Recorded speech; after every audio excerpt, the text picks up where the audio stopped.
Over the past decade, there has been as high as a 4,000% increase in children being referred to so-called gender clinics across the United States. I was one of these children.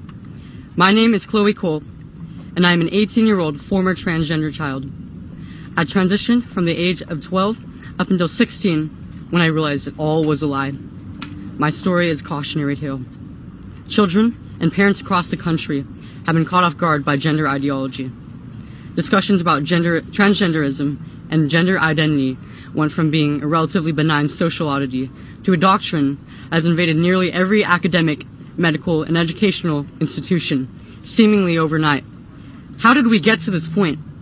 How did we get to the point where nearly every pediatric institution in the country considers it best practice to remove the healthy breast tissue of children while administering drugs typically used to chemically castrate high-risk sex offenders? Raising these important questions is not bigoted, and the refusal of activists to give straightforward answers should be seen as a major red flag. People across the entire political spectrum who believe that this practice is morally wrong have been told that they are fascists or bigots for even questioning this atrocity. Others have been convinced by self-proclaimed gender specialists that this is the only treatment that will not end in your child committing suicide. I believe Americans deserve to know the truth about this radical and perverse ideology, marketed as necessary and life-saving healthcare. I was only 12 years old when I told my parents that I was a boy. Like many parents in that situation, they didn't have a clue what to do. They were scared and desperate for answers. They wanted what every parent wants for their child, for me to be okay and thrive. At 13 years old, on the advice of so-called medical professionals, I was put on puberty-blocking medication, and only a month later, I was given my first testosterone injection. The gender clinic presented my parents with the classic false dichotomy regarding children with gender dysphoria. Would you rather have a dead daughter or a living son? Given these options, what loving parent wouldn't choose to transition their child? Scared for my life, my parents were prepared to sign anything the doctors asked. This was not informed consent. It was a decision forced under extreme duress. At 15, I went under the knife for a radical double mastectomy, the kind that breast cancer patients get. This was after I was sexually assaulted at school by a male student.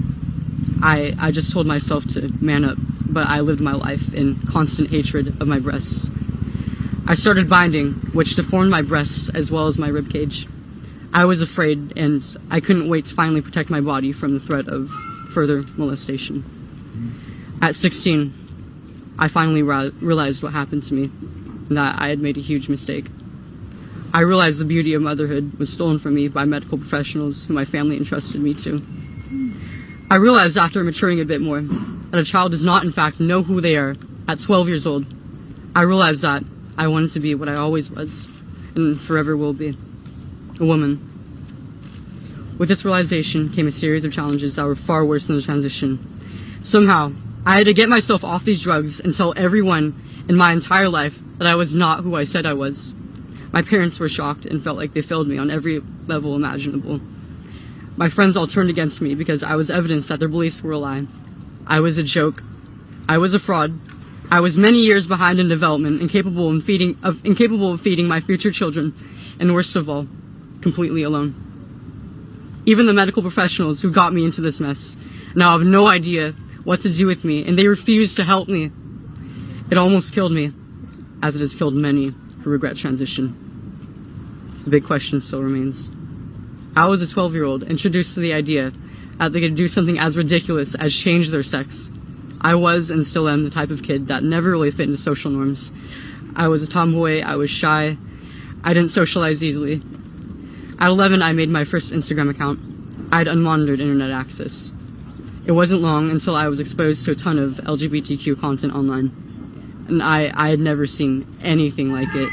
You mean that all I have to do is subscribe to this ideology, and then I'm an accepted, celebrated, and valued member of the most talked about community on earth?